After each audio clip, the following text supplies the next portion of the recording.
grâce, seule ta grâce. Nous voulons instaurer un état de droit.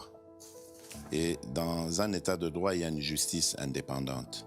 Ce n'est pas à l'individu Félix Tshisekedi de commencer à faire justice.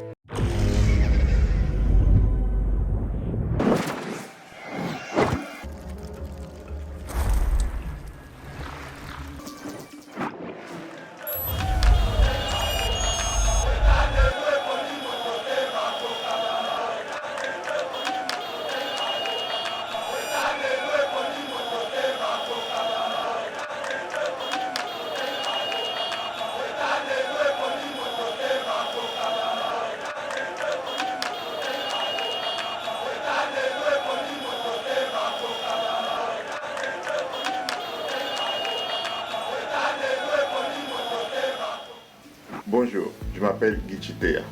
Je suis avocat ici à Dallas au Texas. Je suis habilité à pratiquer le droit au Texas, mais aussi dans tous les États des États-Unis parce que c'est la loi fédérale Immigration Law, la loi d'immigration. Donc si vous avez des problèmes d'immigration, par exemple vous voulez appliquer pour la citoyenneté ou des visa petition, faire venir les membres de vos familles qui sont restés en Afrique, n'hésitez pas à nous contacter. Nous sommes là pour vous aider. Pour m'atteindre, vous faites le 817 247 57 31. Je suis aussi joignable par email au chitealo@gmail.com. Et je précise que je parle plusieurs langues, l'anglais, le français et le swahili, le lingala, le chuluba. Contactez-moi à votre plaisir. Merci.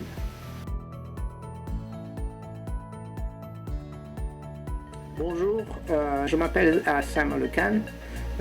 Je suis le propriétaire de Super Tax Services. Préparons les taxes. Je vous en prie, venez nous voir. Vous n'allez pas être déçus. Aussi, nous avons aussi le business de loan. Quand vous avez un problème d'argent, venez nous voir. Nous allons vous aider à sauver le problème.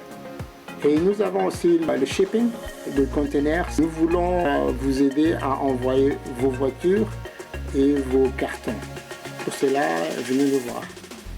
Nous parlons aussi le français, l'anglais bien sûr, le swahili et le chuluba, un peu du kukung. Vous êtes servi dans toutes les langues et venez. Pour le moment, il y a un incentive pour ceux qui font les taxes. Il y a $7,000, up to $7,000 pour les gens qui veulent l'argent le même jour.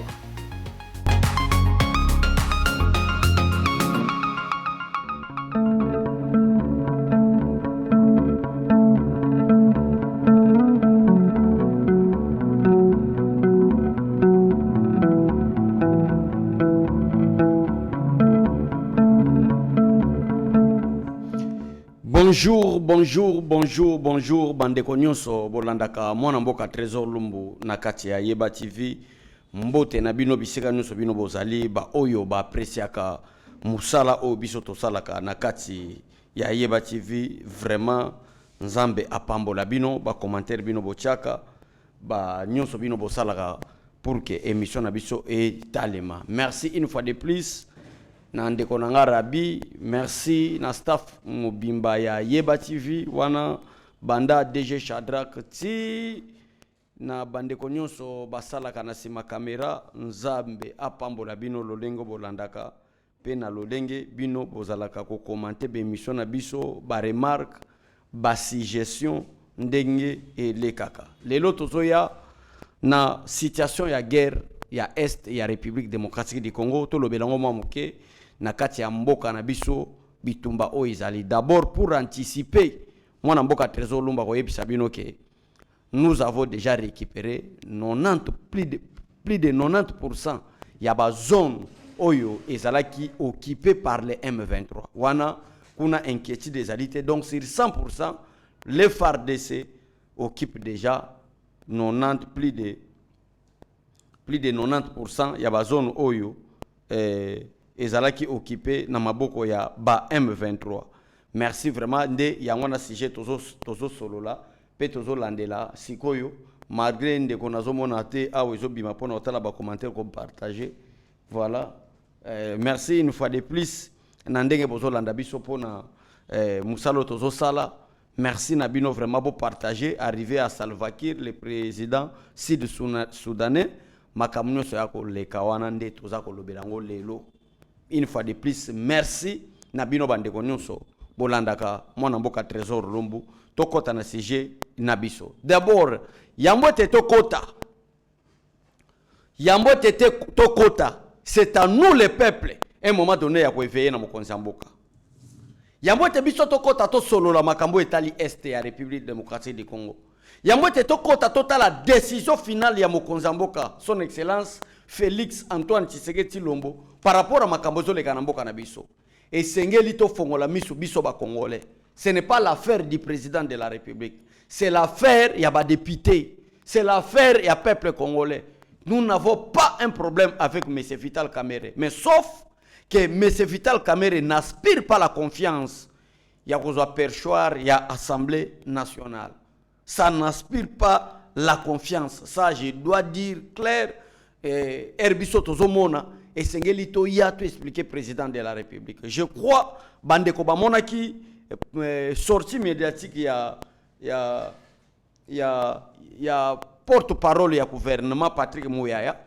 Le lenga lobaki que tokosala ba réforme constitutionnelle.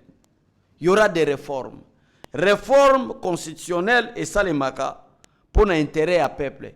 Réforme constitutionnelle et salemaka pour la base ya kitoko. Mais salemaka na deux chambres ya parlement na biso, c'est-à-dire Assemblée nationale et le Sénat. Si le président de la République ba député na ba sénateur ba bimisi bureau na bango et que les deux présidents des chambres wana bazali na bolingo ya mboka te na bolingo ya mokonzi mboka te et kozala difficile ba réforme et salema pour la constitution na biso parce que y aura beaucoup de choses qui vont se passer. Alors lokola tomoni que Kamerhe azali candidat, papa na biso pe Mbosso azali candidat, le mieux pour moi et Zana le Kana TV n'a expliqué ba député, mais faut aller chez Papa Mbosso parce qu'il va obéir et écouter tout ce que Mokonzi Mboka a bandakoloba pour l'intérêt à peuple congolais. Qui est tout bandawaya kocha Vital Kamerhe kozala un peu difficile. Voilà. Donc on est qui introduction na biso cher député aweza makamba mboka botala lolenge nini mboka na biso ezalaki infiltré. Botala lolenge nini mboka na biso baza ko bondisango, botala lolenge nini ba Rwandais, ba Ougandais, ba infiltra biso. Il est grand temps, cher député, pour na kolala te mais ko bimisa bureau ya Assemblée nationale moto moko azo aspirer confiance pour na ba grande décision ko ya. So bolandi lo yenge, botali kaka ba intérêt na bino, botali kaka o bino boko sala parce que ce n'est pas le président de la République au nom de la démocratie akoya ko kota na ba vote kuna abanda ko yebisa bino bo voter tel. Vous êtes libre na démocratie ya ko sala choix ya bien. To moni kuna Mbosso pe azali candidat, to moni kuna Kamerhe pe azali candidat. Pourquoi pas pour soutenir les chefs de l'État Kobimisa Otolo Babongo président Mbosso parce que Vital Kamerhe n'aspire pas et je ne crois pas qu'il y a Robima quelle que soit la corruption, quelle que soit manœuvre au salut, je ne crois pas que Vital Kamerhe a Robima président et Assemblée nationale parce qu'il n'aspire pas la confiance. Merci.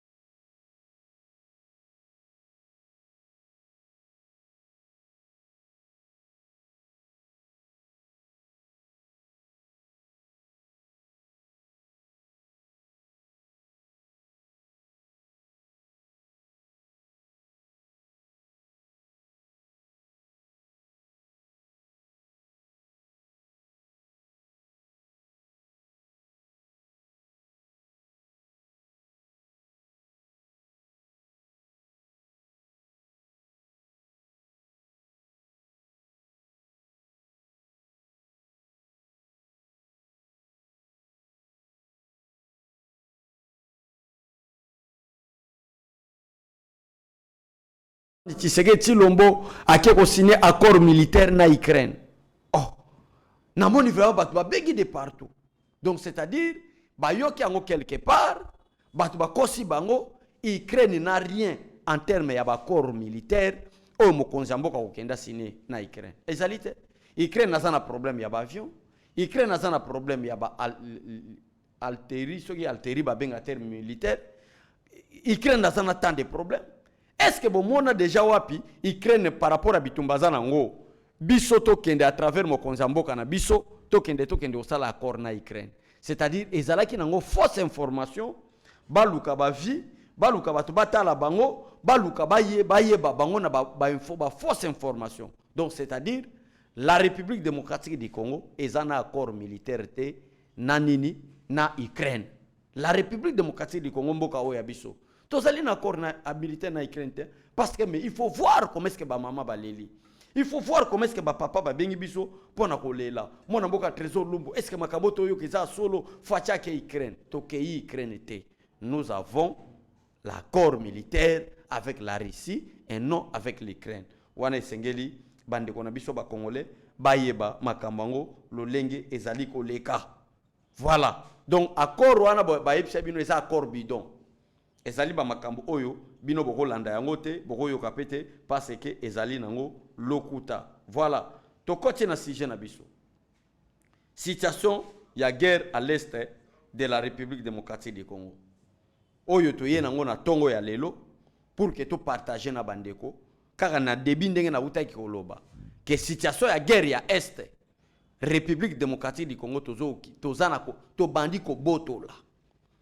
To bandi ko botola ba zone ba place bozalaki ko yoka baki bumba landa malamu ndeko nanga ba place bozaka ko yoka baza ko sala ba attaque nyoso tozana ko récupérer yango à travers nos forces armées de la République démocratique du Congo et à travers aussi nos wanzalendo ba zone o Kagame abetaki tolo ba zone oyo Union européenne l'OTAN bazalaki ko soutenir Kagame à travers ba M23 pour bazwango peuple congolais ozana kata Kinshasa ozana ba province libanda ya mboka yeba malamu ke tozana ko botola yango kibumba mobimba est sous contrôle total Chacha mobimba ezali sous contrôle total ba zone o ezalaki occupée par les M23 ezali sous contrôle ya forces armées de la République démocratique du Congo. Raison pour laquelle chers compatriotes,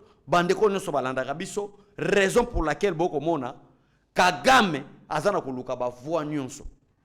Pona koluka kokuta na mokonzi ya mboka. Kagame akomi na suka. Mutu moko aya ko lembisa binote. Mutu moko aya ko désinformer binote.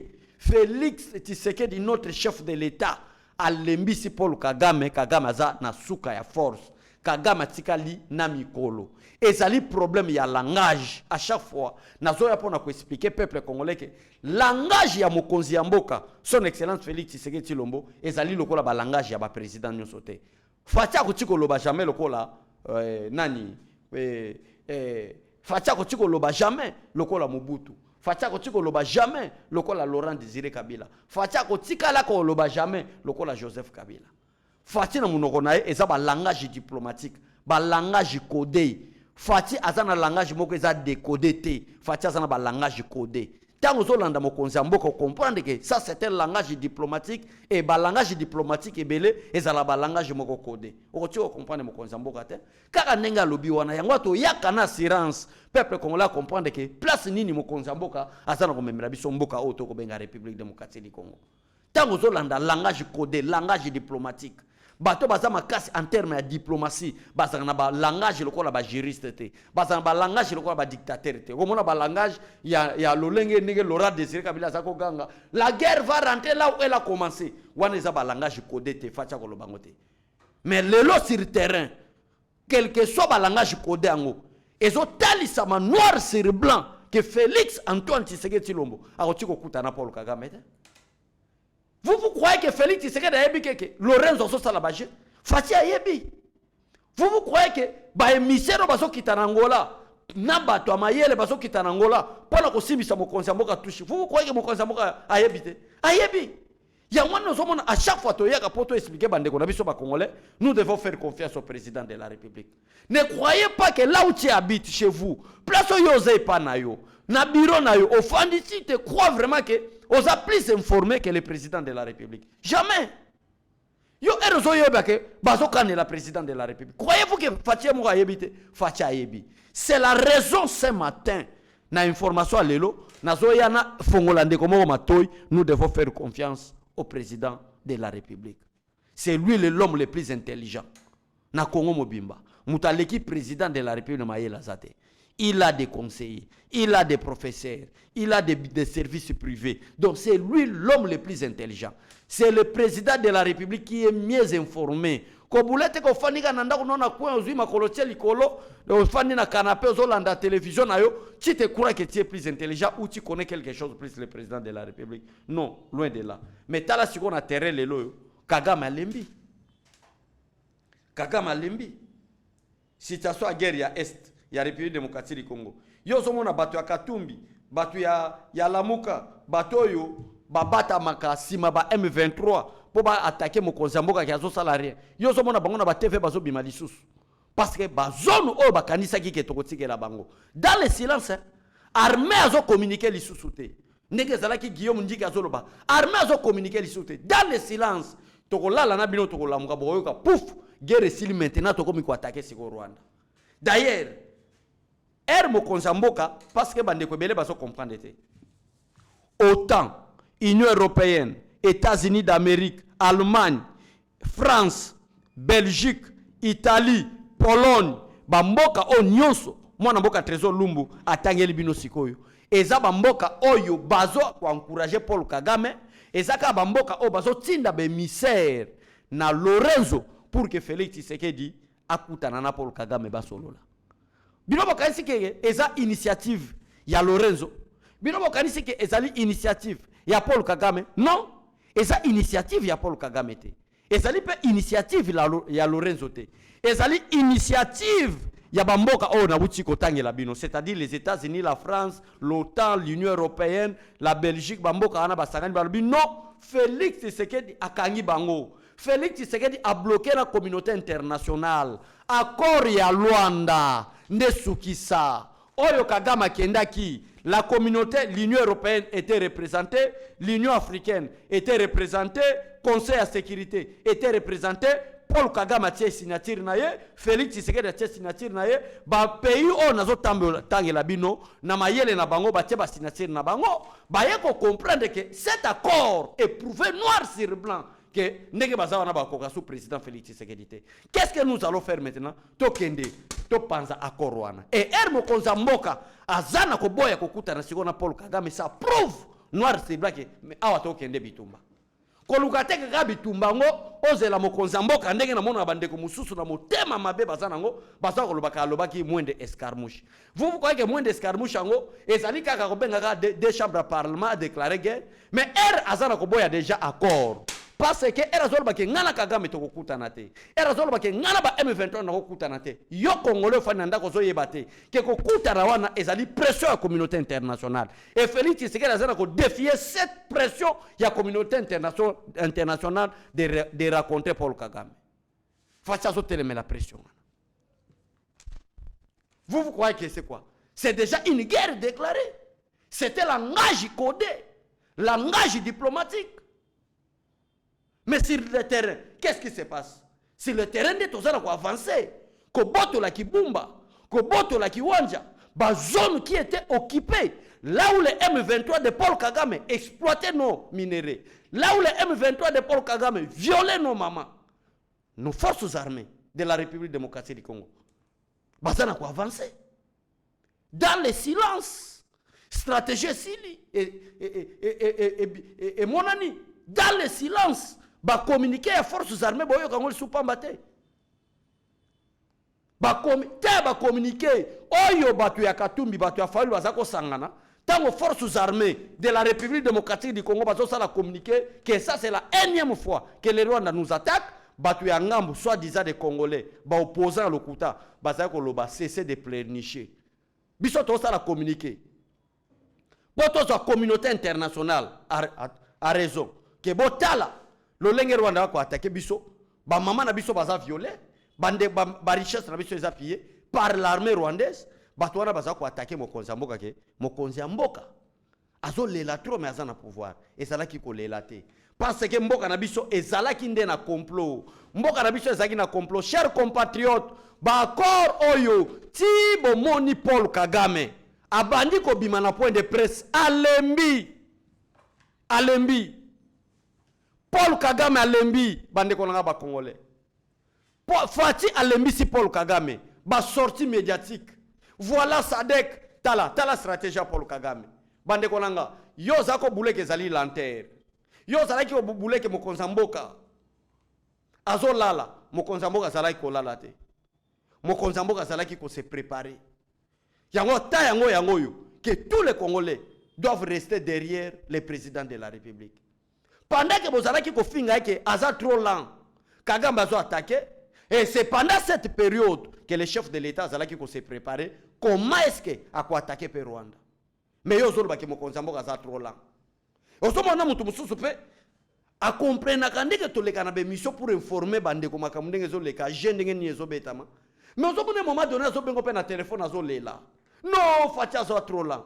Fatia Aza trop lent. Avec quelle armée? Est-ce que biso ba congolais to yeba makambo le kana mboka na biso moko to ya ka moment donné na TV to lo batika to lo. Le conseil à sécurité ba délégué batu ya 3 ans passés. Ba kita Kinshasa. Ba kuta la kana mboso. Porte-parole ya MONUSCO témoin. A sali déclaration alobi ke bibundeli oyo ba M23 Rwandais bazanango MONUSCO qui était venu pour la paix a ko côté le melabangote premier élément. Air MONUSCO qui vient pour la paix avec ba char de combat au MONUSCO azali nango avec ba personnel ba pays à mokili mobimba au batinda pour la paix au monde.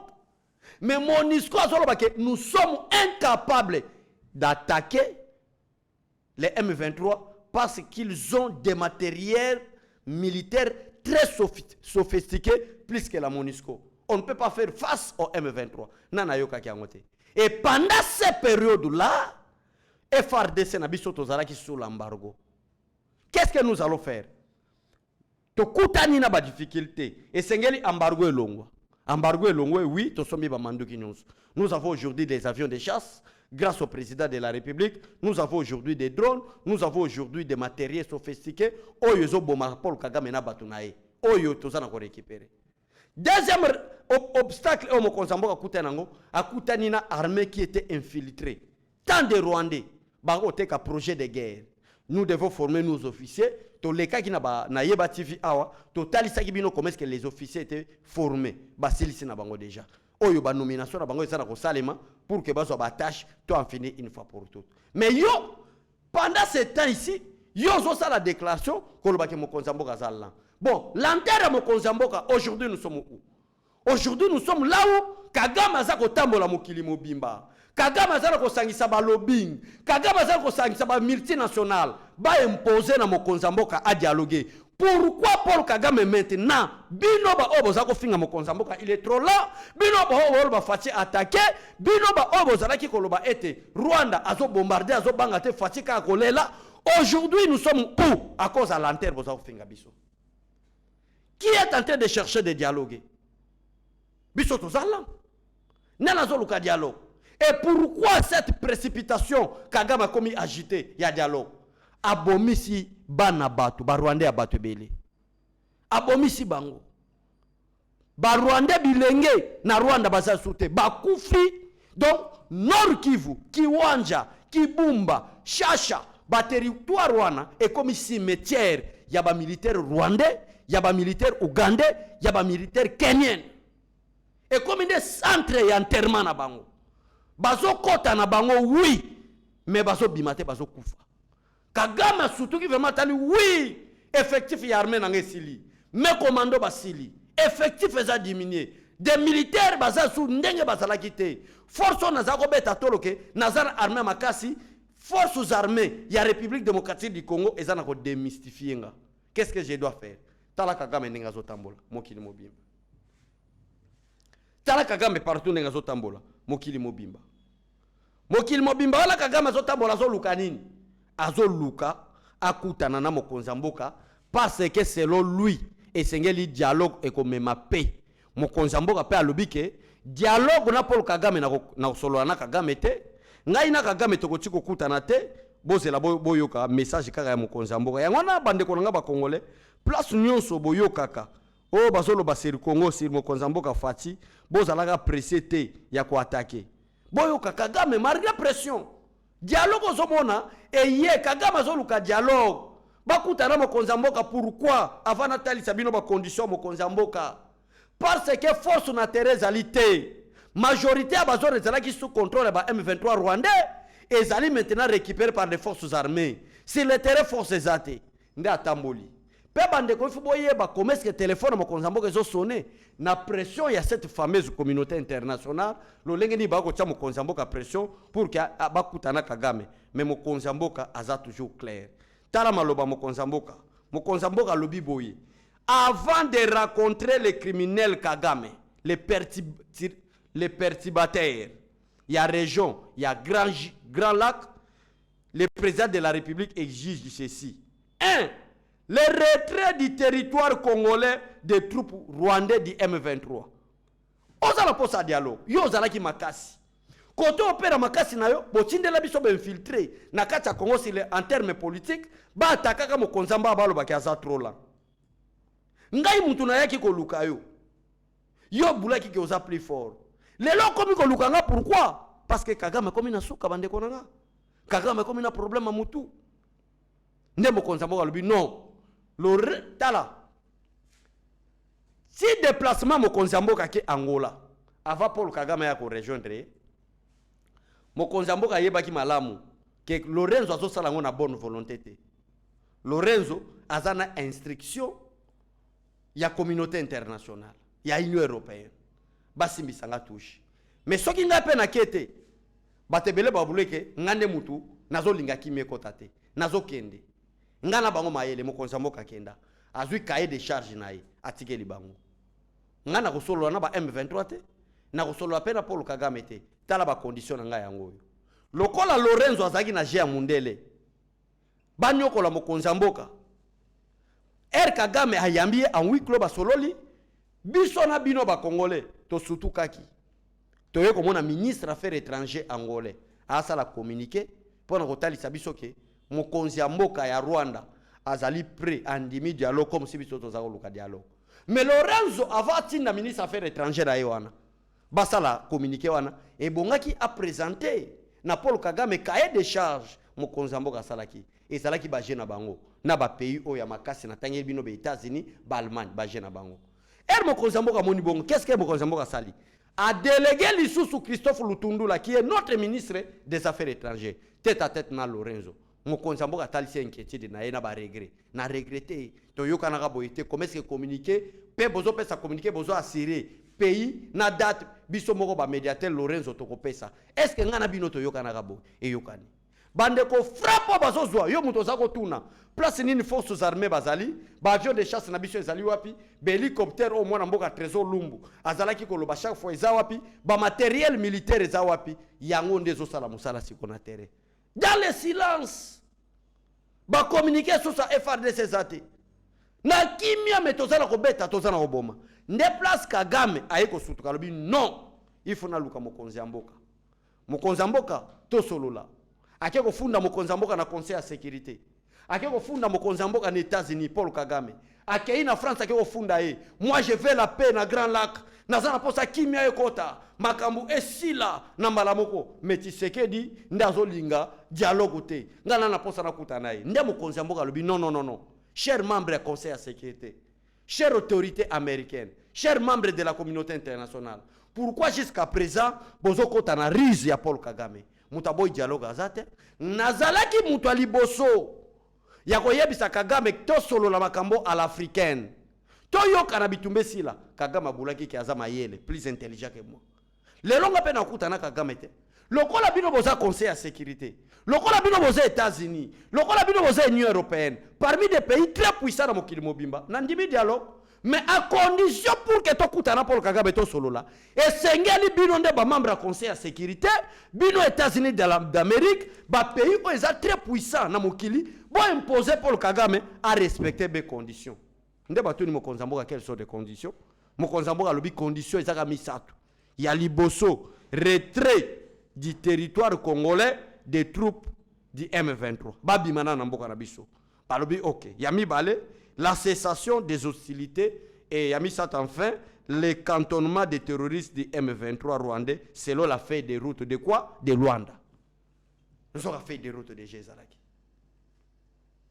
Donc bande kolanga mutumoko aya a diaboliser binote mutumoko aya a kosa binote mutumoko aya a désinformer binote o biso tozo pesa bino ezavre mbalamoko ba accusation o nyonso Paul Kagame azotambola mokili mobimba pona kokosela mokonza mboka makambo mwayezo asusu crédibilité zate parce qu'il y avait déjà feuille de route ya Luanda auto sinaka naye nde mokonza mboka lobi mais to solo la kinaye déjà feuille de route ezali pourquoi zo kokosa bino pourquoi zo ko accuser boy pourquoi bino France boza makasi pourquoi bino États-Unis boza makasi boko yebisa ete applicabilité ya feuille de route à Luanda to yokana ni naye na Luanda abanane ko appliquer o biso to yokana ki naye avant to ya kokutana sous to sala dialogue donc Kagame a combiné na suka chers compatriotes mutumoko aya ko diaboliser binote mutumoko aya ko kosa binote botala eloko moko ezana ko leka siko minute oyo eza dernière copie ya Paul Kagame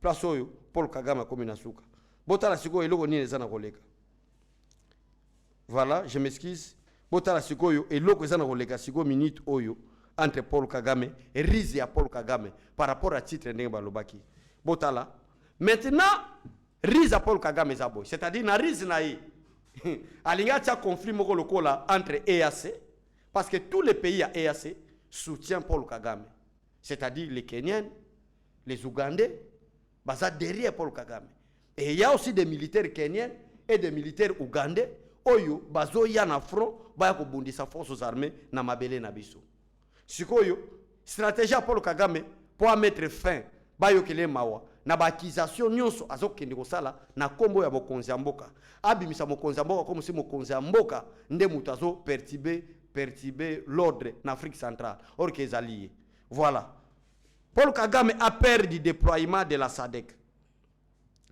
Il a initialement utilisé les M23 pour mener les attaques directes lors du déploiement des forces de la SADC. Ayant échoué, il multiplie les efforts sollicitant à l'ONU et produisant désormais cette vidéo dans l'espoir d'influencer les alliés, notamment la France, les États-Unis, pour qu'ils interviennent contre l'action de la SADC. Cette démarche vise à prévenir une possible répétition de l'échec militaire de son armée en République démocratique du Congo, similaire à celui de 2013. Le message véhiculé par cette vidéo de Paul Kagame a pour objectif de semer la discorde entre Tshisekedi et la SADC. Voilà la première intention. En dénigrant les premiers comme un obstacle à la paix et un dissimulateur. Ce faisant, Kagame cherche à mettre la SADC dans une position délicate où toute action militaire de sa part pourrait être interprétée comme un soutien au conflit, mettant ainsi en péril sa légitimité et son autorité morale. Et c'est la dernière copie à Paul Kagame. Botala nan mutu parce que bande kwebele bazakoloba pendant que forces armées azana ko beta ba M23, pendant que forces armées azana ko boma ba M23,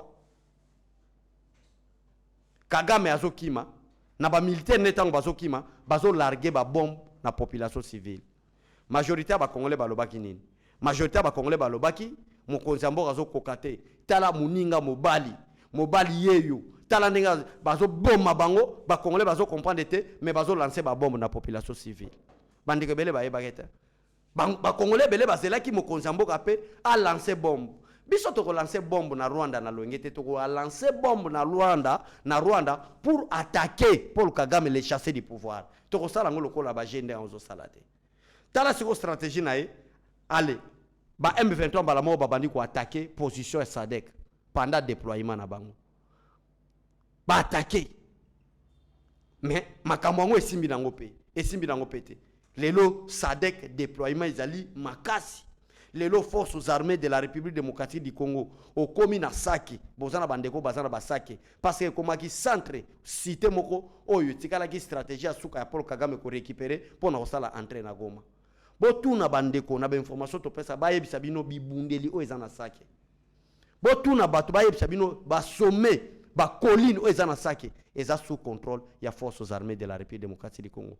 Ça fait au moins 5-7 jours yango tozoka soute ba désordre côté à Sake to komi ko yoka kaka FARDC azana ko beta bango côté ya Kibumba.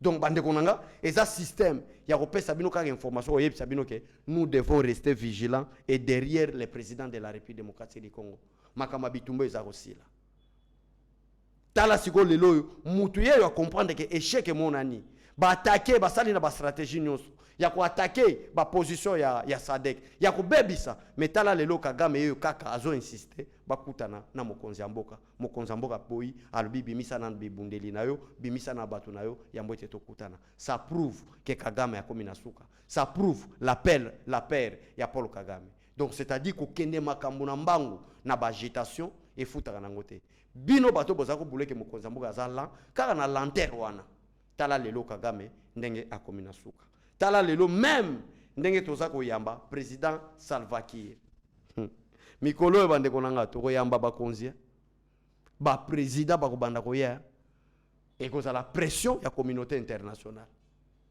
et cause la pression ya Union européenne et cause la pression ya États-Unis ba ko tinde la biso ba konzia po ba kutana mokonzi mboka na ndenga osala ba jeter na caméra boye ba banda ko ya ko yebisa biso nous sommes venus pour la paix na région Grand Lac na caméra soko landi Salva Kiir landi point de presse na bango Tshisekedi non inquiétude na biso ezali kimia ekota na sous région Grand Lac précisément na partie est ya République démocratique du Congo langage ya lokuta na télévision menacer baso ko menacer mokonzi mboka baso ko tia mokonzi mboka pression à cause de l'intérêt ba minerais na bango à cause de l'intérêt ya ma minerais à Rubaya mais mission na sala yango déjà na yeba tifine expliquer bino yango na zo yebison de konanga atomoni au sous-secrétaire d'État américain yé non les problèmes de l'Est de la République démocratique du Congo nous inquiètent beaucoup lokuta akoko sabino na sous-sol bazana ko tia mokonzi mboka pression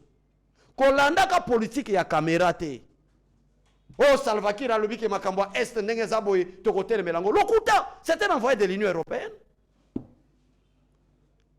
Bino pourquoi jusqu'à présent vous avez la politique et la télévision? Pourquoi vous comprenez le langage de mokonzi mboka que c'est un diplomate? Tant mokonzi mboka zoloba ke niet na ko rencontrer Kagame te. Tant mokonzi mboka zoloba ke niet na ko sona Kagame te. C'est une façon aussi de déclarer la guerre avec le Rwanda. Parce que c'est le Paul Kagame alobi ke c'est le dialogue ndeko tia kimia na Congo. Mais mon konzamboka lobi ke ngai pe na ko kende dialogue te soko respecter les trois conditions ya cahier de charge à Luanda te. C'est-à-dire il y a la guerre. Bolingi Félix Tshisekedi à la télévision aloba nenge Laurent Désiré Kabila lobaka la guerre va rentrer là-bas, je vais bombarder le Rwanda. Non. Ya zako loba ke la guerre va rentrer là. Aujourd'hui Laurent Désiré Kabila est où par rapport à ces déclarations? Il est où? Mais langage codé à président de la République, on comprend que c'était diplomate. Et bah diplomate, bah langage codé, il veut la guerre. Tant qu'il n'est pas dans la situation à est de la République démocratique du Congo. Silence côtier. Même si on a mon forces armées, m'a communiqué pamba c'est-à-dire langage codé, nous irons à la guerre avec les Rwandais. Nous allons chasser Paul Kagame du pouvoir. Ça c'est clair. Ça c'est clair, bande konanga. Et n'a pas raison nous sur Kagame azoluka réunion. Pourquoi? Azoluka dialogue. Pourquoi? Lui l'homme le plus fort. Bande ko ba diplomate, ba Salva Kiir, ba Koya, ba Lorenzo, ba Kokitawa. Si boyoka le ministre ba bengene, le secrétaire d'État américain aux affaires étrangères sera Kinshasa. Bientôt, la directrice ya ba service à sécurité mona mwasi wana azoya.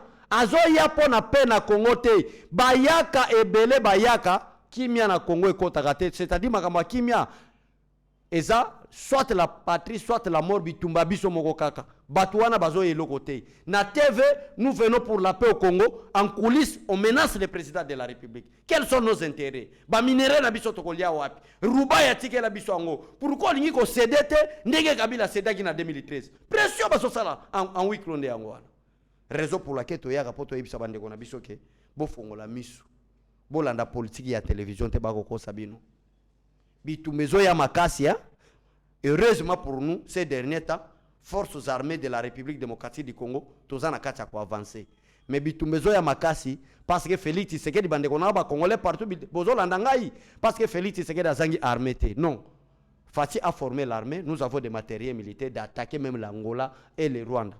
Je crois bolanda qui même les porte-parole et armée alobike lo lenge mo konzamboka commissaire armée problème nyonso pays nyonso ko ya ko lukela biso problème tokozala na probabilité ya ko attaquer pays wana tozo zanga ngote mais sauf que bande konanga les Rwandais Paul Kagame n'est qu'un commissionnaire il y a Union européenne na États-Unis d'Amérique na force OTAN Rwanda Kagame n'est qu'un commissionnaire donc Fati na minute oyo en tant que président de la République tozana ko bunda na Union européenne tozana ko bunda na OTAN yango wana bomona soki to malobo biso to lobe ko kisamaka yango bozo mona mo jour mo konzamboka lobaki pendant la campagne électorale à moins d'escarmouche je réunis le parlement je déclare la guerre avec le Rwanda nga personnellement na benga ngo ki facha beta bango mouvement du corps pour aye baba vérité ni ko beta ma par rapport à cette déclaration pendant la période de la campagne électorale. Mais qu'est-ce que biso to yaki ko mona na miso to ko mona na miso ke mo konzalobe à moins d'escarmouche mais à moins d'escarmouche wana pouf Pologne Kitimba le président polonais a Kitimba la Rwanda pour dire que non, au cas où le Rwanda sera attaqué, nous la Pologne, nous allons soutenir le Rwanda.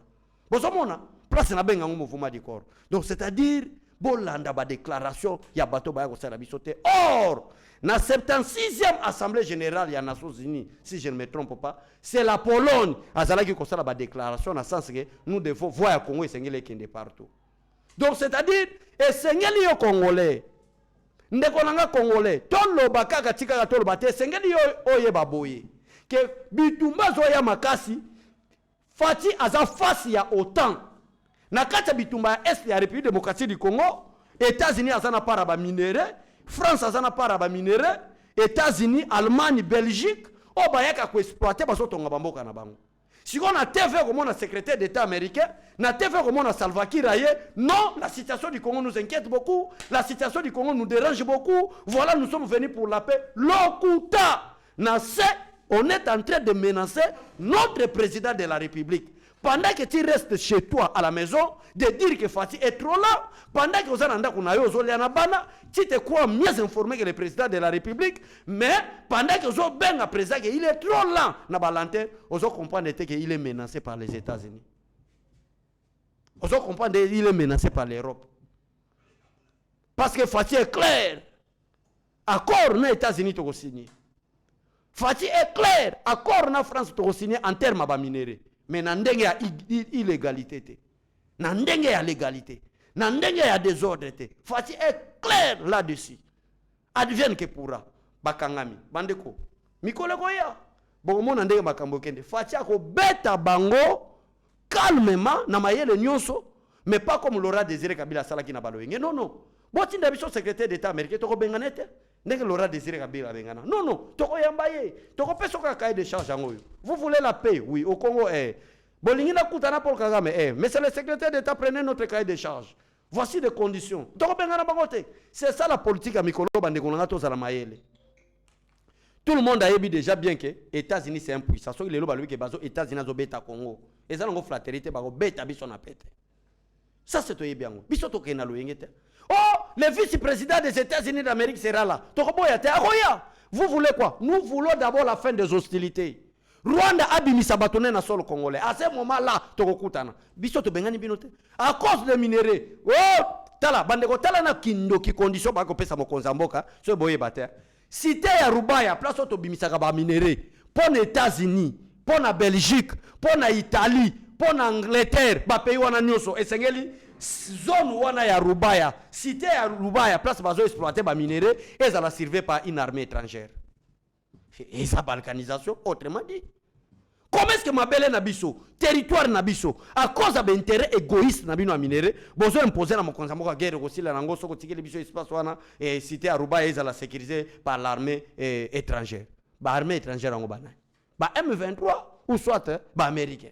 Voilà place mokonza moko par le bignet. C'est-à-dire chaque chose a son temps, ndenge Bible lobaka. Il y a un temps pour pleurer et il y a aussi un temps pour rire. Et comme il t'a siko Paul Kagame alela. Et yo so kozana miso comprendre terre. Kagame azana kolela. Fati personne se déplacer pambate. Toko zona biso ba délégation, toko bengana bangote.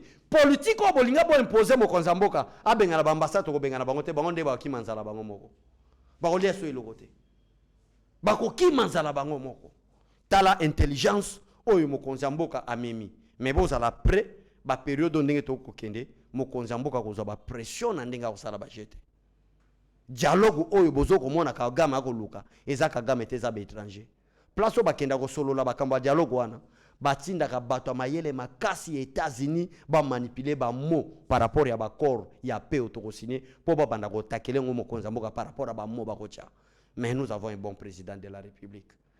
Voilà raison pour laquelle tozala ki lelo face à la caméra na kati ya Yeba TV pour na ko informer bino. Merci une fois de plus, partagez, likez. Pourquoi pas commenter l'émission? Et si vous n'êtes pas encore abonné na Katia Yeba TV, abonnez-vous massivement pour ne rien rater en termes de information au Italimbo Canabiso. Moment oyo na sengi congolais ne sera connecté parce que biloko motekoya. Merci botika malamu na bosanité Titi Espoir Kwangila Lele vie.